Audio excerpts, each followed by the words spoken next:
Mga ka-POV, Part 8 na. Siguradong makaka-relate ka ulit sa mga bagong senaryos na hatid namin ngayon. Let's go! Alam mo yung dapat relax ka lang sa sala, Netflix and chill sana, pero isang bar lang ang wifi? Tapos, pagpasok mo sa CR, boom! Full bars, parang concert ng signal. Kaya minsan mapapaisip ka, dapat na ba akong magtayo ng opisina sa banyo? Imported na tsokolate, imported na spam, imported lahat, pero bawal hawakan. Para museum exhibit sa sala, may signage pa na do not open until fiesta. Ang ending, tinitigan mo na lang hanggang ma-expire.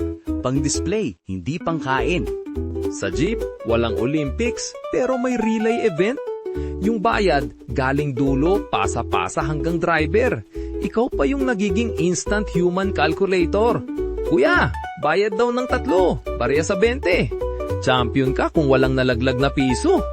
Fiesta na, handaan na, pero ang kalaban mo, paper plate. Akala mo matibay, pero pag sinabawan ng kare-kare, nagiging origami speedboat. Kaya kailangan may diskarte, doble plato, or kamay na lang para sure ball. Ang video kay, dapat pang banding lang. Pero kapag may competitive na tito, nagiging The Voice Barangay Edition.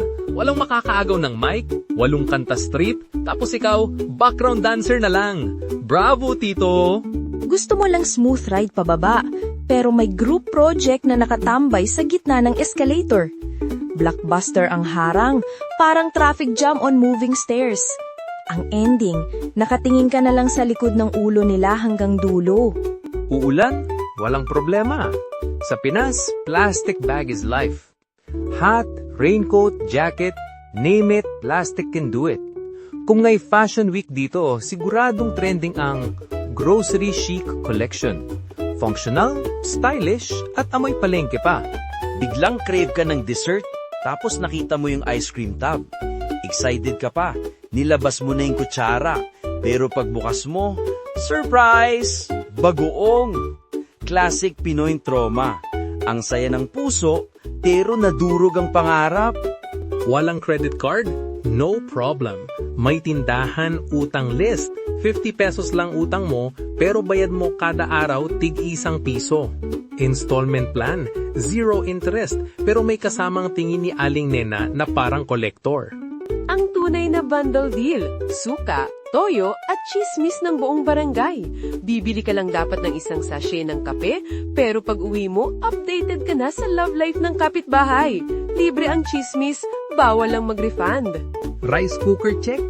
At ang bumungad sa'yo, isang tasang kanin na lang.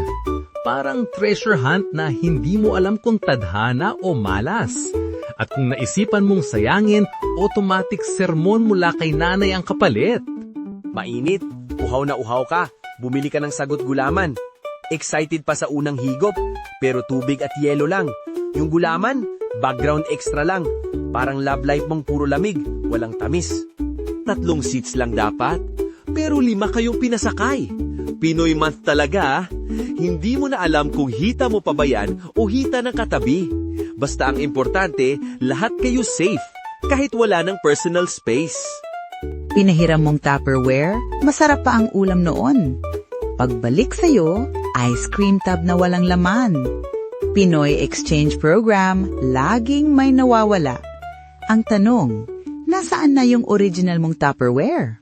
3 kayong magkaibigan, pero isa lang ang payong. Ang ending, lahat kayong basa.